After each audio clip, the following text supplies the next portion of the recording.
Hey everyone, welcome to our newest episode of HUMED or Human Medicine. This is Dr. David Spiro. I'm a pediatric emergency medicine physician and professor at the University of Arkansas and Arkansas Children's Hospital, and I am incredibly delighted to have Dr. Christine Gibson with us here today, and welcome to the show. Thank you. It's a pleasure being here.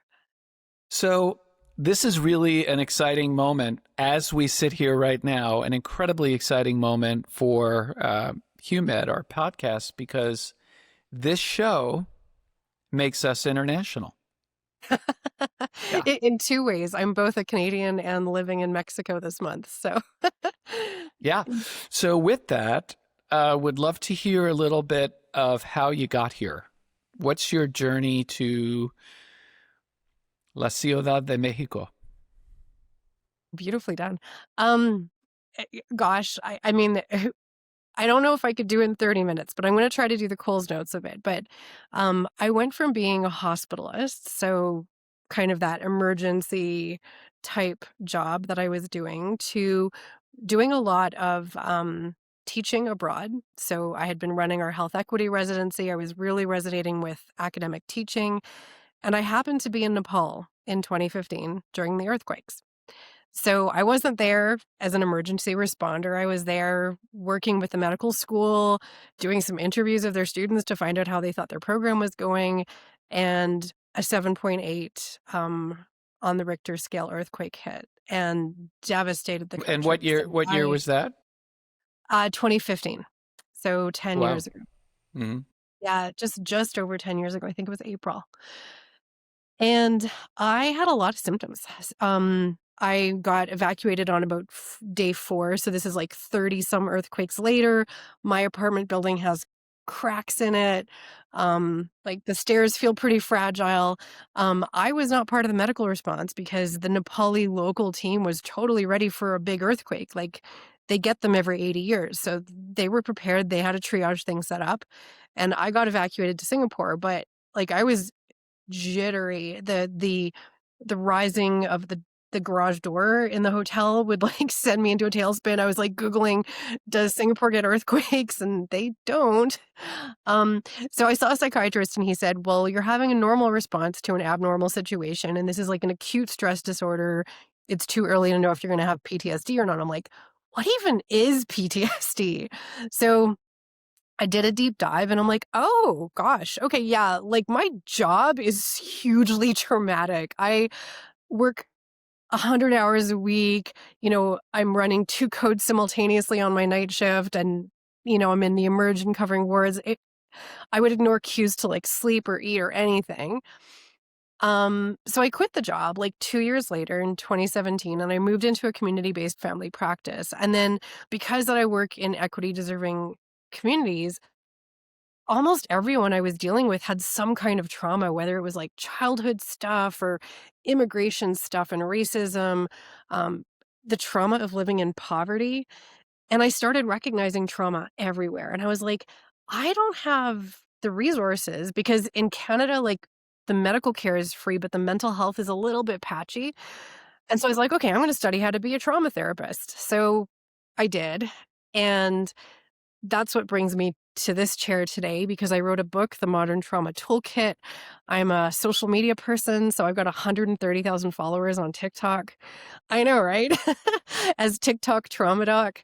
And I just talk about trauma. I am so passionate to help people understand, like, you don't have to survive an earthquake. You can survive, I don't know, a pandemic or climate change or really divisive politics and feel very traumatized. Or you could witness an ongoing war on your cell phone, or you could experience medical trauma. There are so many traumas that we're not recognizing in this world. And I'm here not just to like share, like, what is the thing traumatizing you, but like, what are solutions you could look at? And that's what brings me to this chair.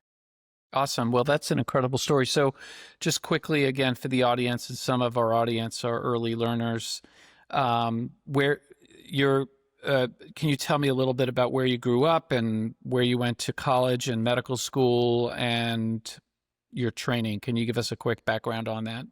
Sure, yeah, I grew up in Western Canada, so not super far from where I am now, which is Calgary. I grew up 3 hours north of that in Edmonton.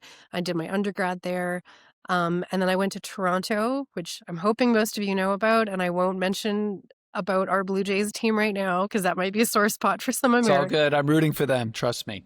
I'm Are rooting for you? them. That's Yeah. lovely, thank you. Go We Blue actually just Jays. saw them, my sister and I live, we were in Toronto with her kids last month, it was awesome. So I did medical school in Toronto, and then I actually did a master's of medical education in Scotland, in Dundee, because my dad's from Scotland, and then I also did a diploma of tropical medicine in London, and I just finished a doctorate last year out of London as well at Middlesex University, so I am now doctor. Wow. That's a lot of education. I know, right? I love learning. And learning about trauma for like 7 years, I was like, why don't I have more letters behind my name? So part of it was like just helping me really just put together all that I'd been studying in psychology because I'm not a clinical psychologist, but man, have I studied a lot. Yeah. Well, it's funny because in my role as a division head where I'm managing 50 folks in emerge, as they say in Canada, or emergency pediatric emergency medicine, you really have to be trained in being emotionally responsive and sensitive and have a reasonable amount of intelligence to support people who are experiencing trauma, as you inferred, on a daily basis. So, do you? We could probably spend 30 minutes talking about so many different things, but I'm curious because I know that you have a number of stories to tell, and just the story of you being in Nepal is fascinating, in the middle of a 7.8 earthquake. Do you have a story that you'd like to share with us? Well, probably when I gave a couple of TED Talks since that time, and the first TED Talk was the lessons I learned in Nepal. The more recent one was about climate psychology. But the reason they asked me to talk about Nepal is because I was this like anomaly that I had an internet connection the entire time after, like during the aftershocks, like really during the earthquake. I was talking to my parents via Skype back then.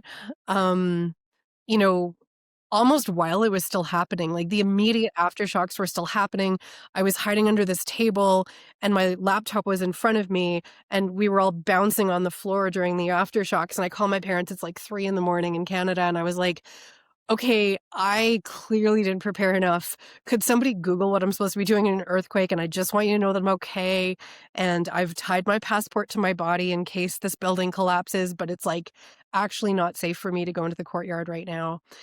And so this was like 2-ish in the afternoon in Nepal. And so I thought, well, like, what could I do that would be useful? I mean, um, I could barely get out of my apartment because the surrounding buildings had collapsed. I was in like an old area of Patton.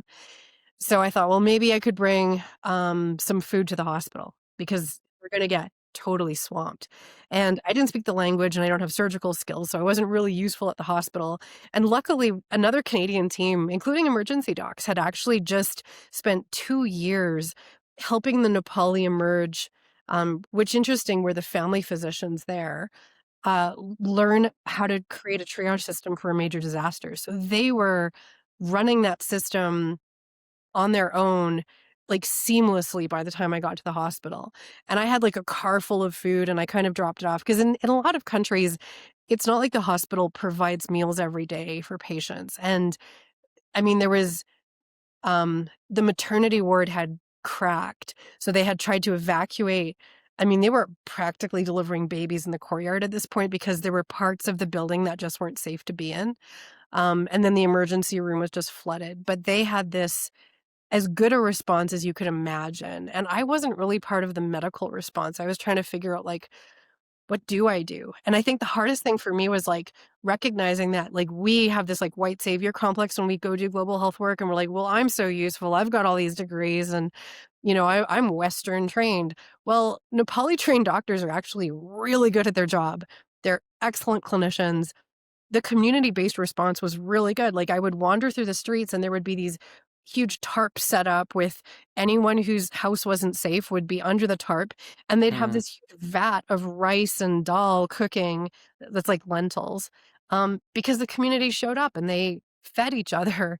So I think it was a really good lesson for me to understand that, like, this individualism, which is kind of like a really Western construct, is not going to save us. It's going to be community. It's going to be this communal understanding that we're all interconnected and we're all in this together. And like what happens to one of us happens to all of us.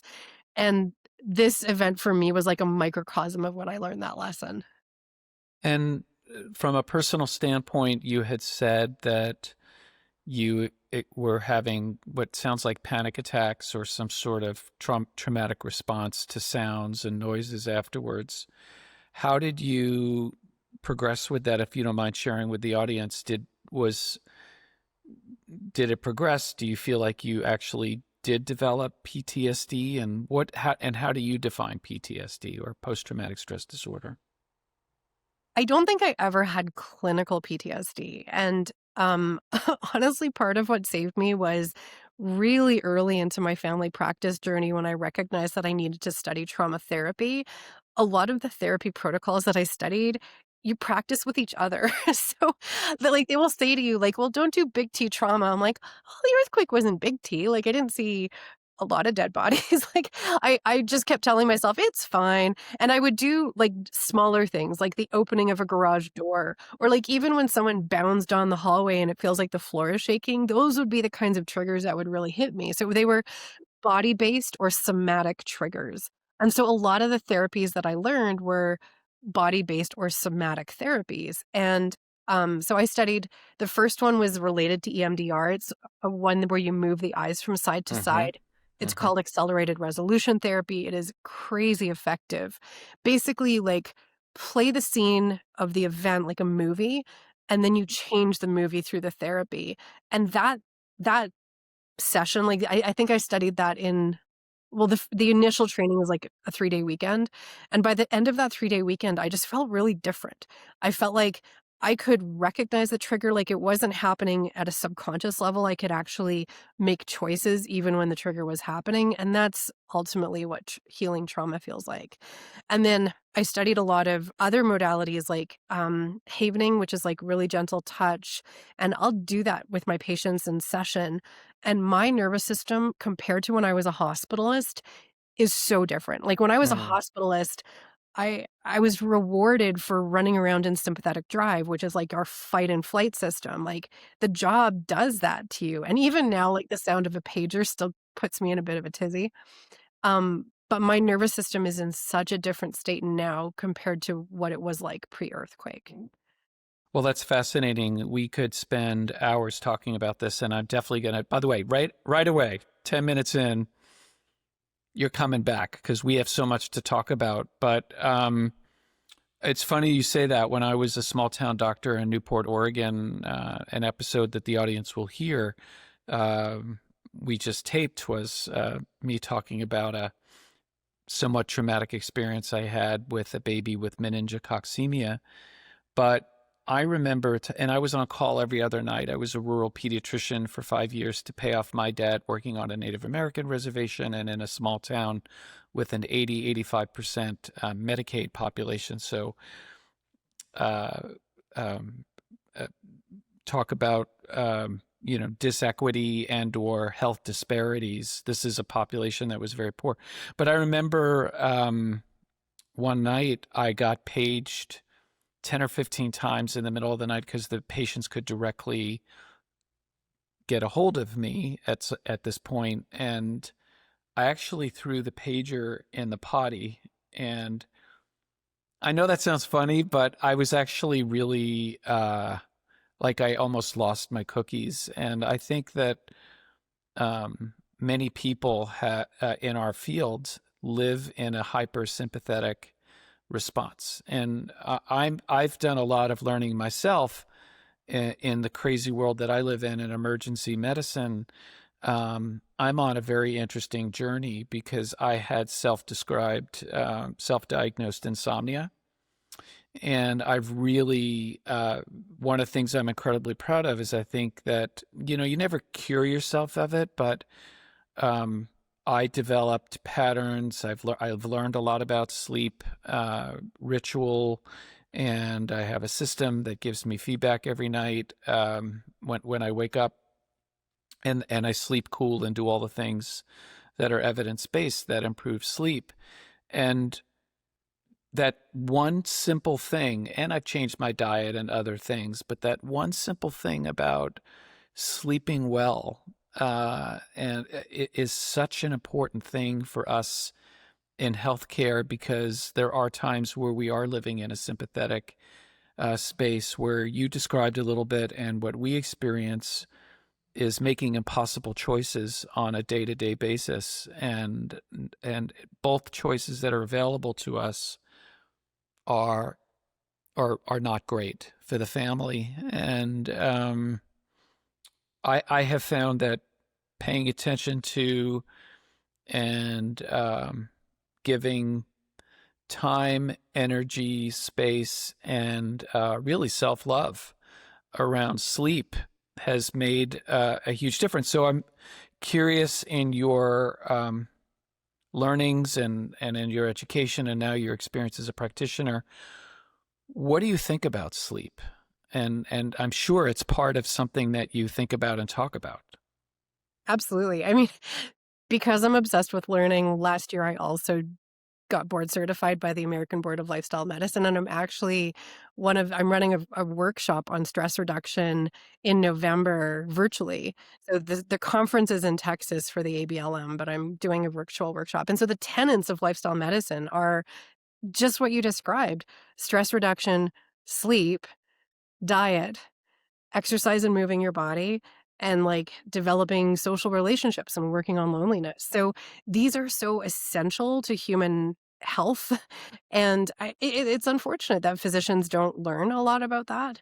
I mean, the other thing is the circadian rhythm. So any of us that do shift work, it is really hard for all of our bodies, like hormonal responses and like the rhythm that it's supposed to be kind of regulating with daytime, gets so thrown off, and it is really hard for us to get back on track. And I will say that I recognized that stress and trauma was a component of why I wanted to quit hospitalist after 16 years, but the sleep deprivation was also really getting to me.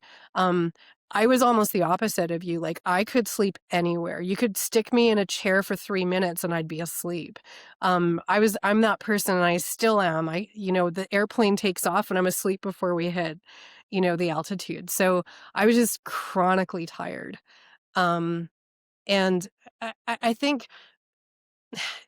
I'll say two things about sleep. One is that the way that our body releases stress hormones like cortisol, and the way that our body recognizes danger is affected by a lack of sleep.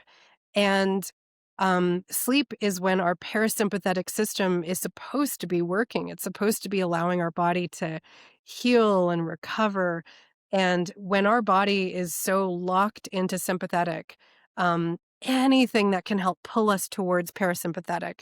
And so I'll even explain to people, like, it can be as simple as breath, like focusing on your exhale. So I'll tell people, like, make a music playlist. And if you hum or sing along, that will allow your exhale to extend, and that will make your body shift towards parasympathetic. Or like, drink lots of water. I mean, that's good for us anyway, but it's also your digestive tract, which is parasympathetic. And so when a person is locked into sympathetic, there are all of these ways to try to tug it back towards a better Mm, balance. Um, and yeah, there's tons of evidence-based ways, like CBT for insomnia is sure. really evidence approved. But for me, it was really about like, when can you learn those early warning signs that you're drifting towards an overactivated sympathetic nervous system? And what are the things that work for you? And this is why I called the Modern Trauma Toolkit like a personal toolkit, because you need to personalize those solutions, and the same things don't work for everybody. Um, and sleep is so basic to humans, but we get locked into these jobs that kind of tell us, oh no, it's okay. Like, this is the job description. You can do it, even though the human body isn't supposed to. Yeah, what's interesting is I've read I read a book a few years ago about the history of sleep, and what kind of blew me away is that there have been periods of time in Western civilization where folks didn't sleep 8 hours straight, or 7 to 9 like we do, and sort of have this nocturnal thing. So during the medieval times, folks would sleep for a few hours and then wake up, do some work, and then go back to sleep for another couple of hours, which is fascinating to me. So I have a question, because you had talked about the pillars, that I call them pillars of health: sleep, diet, exercise, community, stress, those things. But what I have found is that those pillars are not really pillars. They're all related to each other. And in terms of two of those, what I have found is that there is a significant relationship between diet and sleep. So I have found, for me, that if I eat late, if I eat within 3 or 4 hours of bedtime, and if I certainly have a glass of wine in the last few hours before I go to sleep, I'm completely disrupted.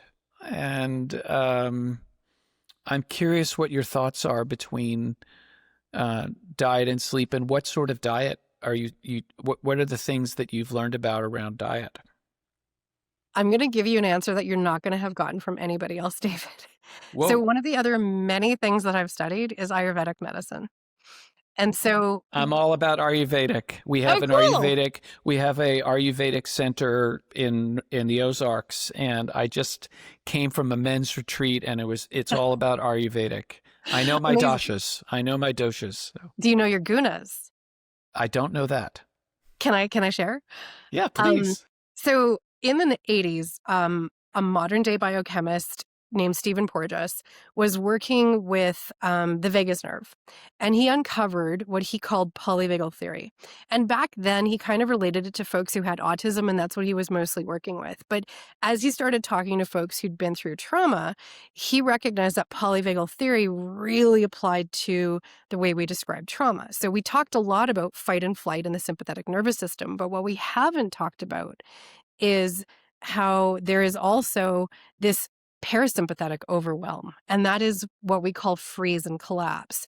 And in Ayurvedic medicine, the gunas, which are, from the Vedic texts 5,000 years ago, they perfectly map to polyvagal theory. So what Stephen Porges calls ventral vagal, or like social connection and engagement, they would call a sattvic state.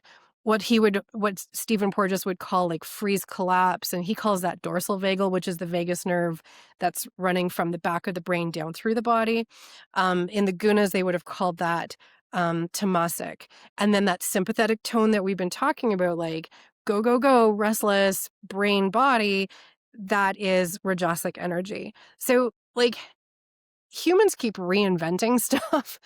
We reinvent all these somatic practices that have been around for a long time.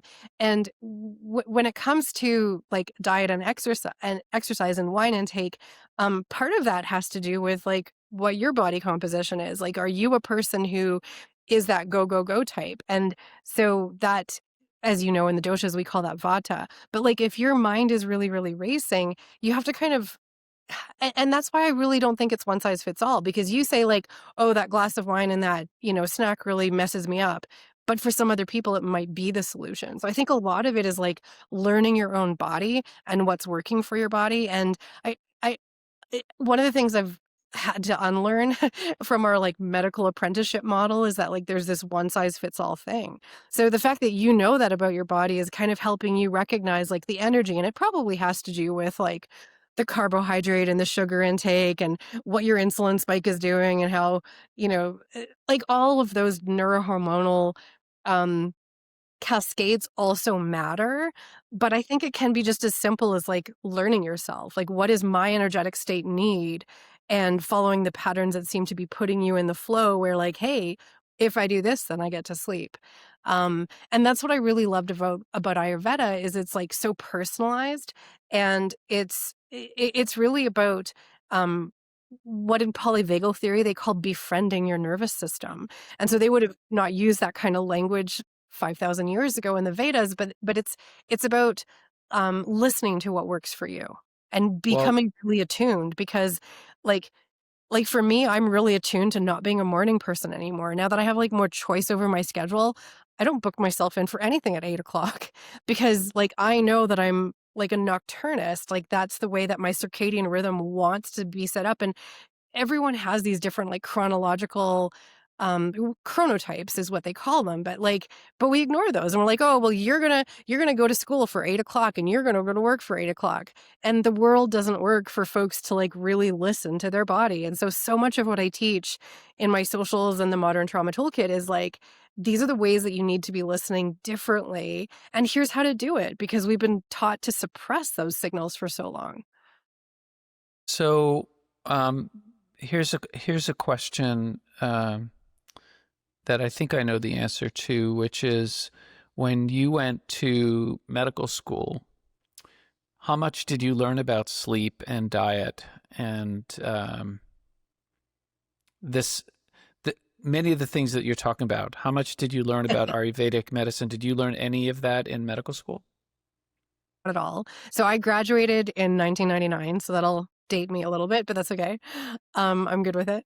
Um, so I finished med school in Toronto back then, and the most important thing that I didn't learn was the ACE study. So the Adverse Childhood Experiences study came out the exact same year that I graduated out of California, showing that there was this exponential increase for every childhood event that happened, neglect or abuse or like significant challenges, with every single medical complication later in life, whether it's psychological issues, health issues like cancer, um, uh, even pregnancy complications, and social issues too. So like it's anxiety and depression, which you'd expect if you'd gone through a difficult childhood, but you wouldn't necessarily expect that your life expectancy would be short. And that's really what I was like, I need to intervene with the most upstream causes of ill health by being a trauma therapist and teaching people about trauma and teaching people how to like regulate their nervous system, including doctors, because we're not super good at it. And like how we show up in the room really matters to patients. So, like, yeah, I did not learn a lot about diet and sleep and exercise. I learned bits because I did family practice, right? And so that is kind of the bread and butter of primary care. So I can't say I learned nothing, but my curiosity brought me to a lot more awareness. And I think yeah, a lot of what we do in medicine is secondary prevention. Like we've got this illness that we're trying to diagnose or this thing that's in front of us. But what real primary prevention does is it teaches people about sleep and diet and exercise. And that's definitely part of my mission. Like in the modern trauma toolkit, one of my chapters is actually like a day in the life. Like if you were to do the most evidence-based maneuvers at each like hour, like when you're having breakfast and when you're on your way to work and when you're taking your break, like, what would those things look like? So, Uma Naidu is a psychiatrist who's also like a chef, and she's written a ton of books on like the best ways to do follow your diet related to brain health. And it's totally the stuff that we know about, like reducing saturated fats and processed foods and trying to do a plant forward diet. It all makes sense. And I think we're just speaking about these same things from different perspectives. And my perspective very much is trauma. I work in refugee health and addiction medicine. So like when I see these people with sleep deprivation, it's always because the trauma is reenacting in their mind. And I suspect that's kind of true for a lot of doctors, whether it's in our mind or in our body. Yeah, it's interesting. The emergency department, I don't spend a lot of time in other divisions in other areas, but we are known for having the unhealthiest food available during our shifts. And it's funny because we have candy stripers and volunteers, you know, when things are difficult or, you know, during certain times of the year, they'll come around with candy and junk food and processed food. And it's so antithetical to the work that we're doing. And yeah, it's fascinating. I developed significant. So the answer, I thought that would be your answer about what you learned in medical school, because I went to medical school in San Francisco at what I thought at the time was a pretty advanced thinking medical school, UCSF, and I learned nothing about diet and nothing about sleep, like literally nothing. There was no course, there was no lecture. Of the hundreds and hundreds and hundreds of lectures that I've obtained, and it turns out that it's essential for physicians, I think, whomever is taking care of others, to have a really good understanding of those core pillars. And not only that, as you inferred, Ayurvedic medicine, Chinese medicine, these are practices that have been around for thousands and thousands of years. And there's a part of Western medicine that just kind of pushes it aside. And it's fascinating to me. It really is. It's so funny, David. I'm constantly accused of like some of the things that I'll talk about not being sufficiently evidence-based because there's no good randomized control trials. But it's interesting. You mentioned Chinese medicine, and a large part, well, a large, but like there's a chapter in my book talking about cultural practices and ancestral knowledge, because a lot of what actually heals trauma are practices that we forgot about, like singing and chanting. But I have a whole chapter on something called emotional freedom techniques, which is tapping. And that's based on the traditional Chinese practice of self-acupressure. So they actually took the acupressure meridian lines that relate to emotions, and they created this tapping sequence that helps you like just turn the volume dial down on emotions that are feeling overwhelming or even physical sensations. And it's crazy because now, like years later, after I was getting, ran through the coals on this stuff, there are good randomized trials on trauma and anxiety and chronic pain for tapping. So, just because Western medicine doesn't really understand why something works, we're so quick to dismiss it or suppress it. And I just think as long as it's not harming people, we should be a lot more open and curious and way more humble, because that's also part of what causes medical trauma. Like we tell patients, oh, we have the understanding of all this stuff, but like try to get a single doctor to explain long COVID, or get 10 doctors to explain it in the same way, and nobody can, because we don't understand everything yet. And yeah, I really practice with a lot of curiosity, which has led me down some pretty amazing rabbit holes that we've been sharing.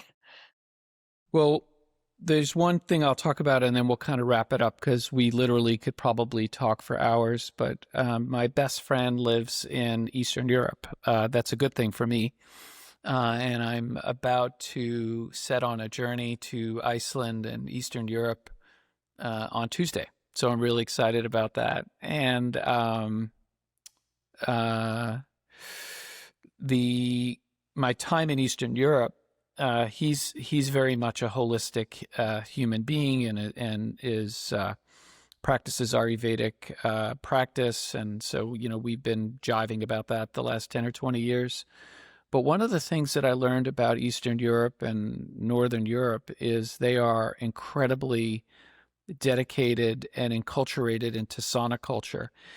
And I don't know if you know this, but there are studies out of Finland to show that sauna a couple times a week at 170 Fahrenheit or above actually reduces all-cause mortality by 40 to 50%, which is fascinating to me. And yeah. And it's actually was a large cohort study of tens of thousands of Finnish men and women, and they were monitoring what temperature, how frequently folks were using sauna, and so there's strong evidence. So I, when I'm in Eastern Europe, I'm just in heaven, because it's so much. There's sauna clubs, and people go and sit in sauna, and then they do maybe a little cold plunge, and then they relax and have lemon water, and then they go back for another session. And um, there are folks in the longevity space and in the integrative medicine, functional medicine space that are really excited about sauna therapy. So I can't say I know the evidence behind it. Like what you just said really surprised me. But I mean, I'm here in Mexico City, writing fiction actually this time, and the first time I ever came here, we took part in a traditional sauna where we had to crawl through a really small opening to get into it. The hot rocks. And I think of like indigenous folks across North America where they will build a sweat lodge and they have a ceremony around sweat. So like I just think this is really speaking to the practices that humans have always done that helped us regulate our nervous system that we've forgotten. And there are no medications that help with this. So like the way that physicians have been kind of taught to manage most conditions, we're like, well, here's the medicine. And I love how you're saying, well, what if sauna was the medicine? If that's reducing all-cause mortality, that's better than most of the medications we have, right? So this is what I want to share with folks is like these ways that you can regulate your nervous system is a natural and probably ancestral technology. And I think it's really important that as we are trying to work on like cost savings and resource scarcity and like equity, that we actually go back to some first practices. Like, let's get upstream and let's learn what we've always known. yeah, and I think part of your learnedness and intelligence uh, comes from the idea that you're open to other cultures, and I think that um, part of the problem with, at least I could say in the U.S., is that we're a very ethnocentric culture by many different standards, and the idea. I actually, when I went up to this men's retreat, this Ayurvedic center, and for the first time in my life, actually, we did a sweat lodge in a Native American tradition and a Lakota tradition with men, and it was one of the most beautiful experiences I've had. I've never been in a closed-in environment, dark.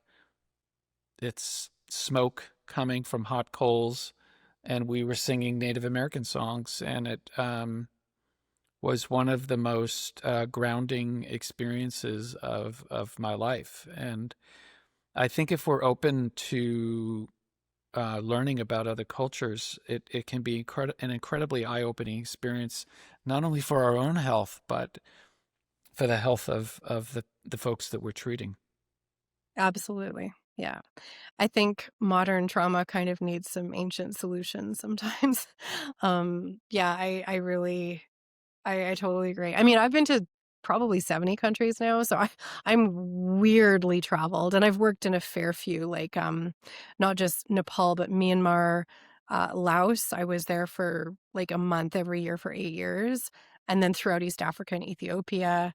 So I've learned a lot about the way that people just have like the construct of health and well-being or the construct of family and community.